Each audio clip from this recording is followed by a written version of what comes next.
இதுவரைக்கும் தீமைகளையே கண்டு பயந்து கலங்கி நடுங்கி பல இழப்புகளை சந்தித்து இந்த கொள்ள நோய் நிமித்தமாய் பாதிக்கப்பட்டு போனமே என்று கலங்கி நிற்கிறீங்களா? ஆண்டவர் ஒரு வாக்கு கொடுக்கிறார், இனி தீங்கை காணாதிருப்பாய். இதுவரை கண்ட தீங்குகள் விலகி போகும்.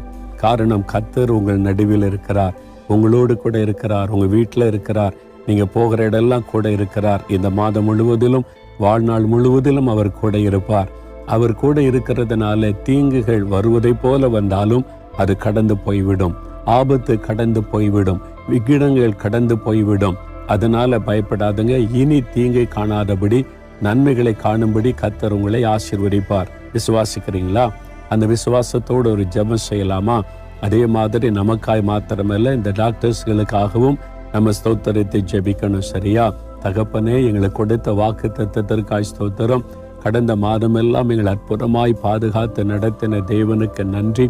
இனி தீங்கை காணாதிருப்பாய், கர்த்தரும் நடுவில் இருக்கிறார் என்று எங்களுக்கு வாக்கு கொடுத்து பலப்படுத்தின அன்பிற்காய் ஸ்தோத்திரம்.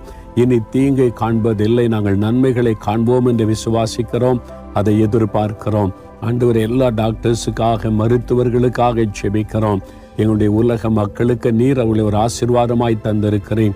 ஆண்டவரே, பண ஆசைக்கு இடம் கொடுக்காதபடி சேவை மனப்பான்மையோடு பணி செய்ய ஒவ்வொருவருக்கு கிருபை கொடுத்து அவர்களை ஆசீர்வதித்து மேன்மைப்படுத்தும். இயேசு கிறிஸ்துவின் நாமத்தில் ஜெபிக்கிறோம் பிதாவே, ஆமென்.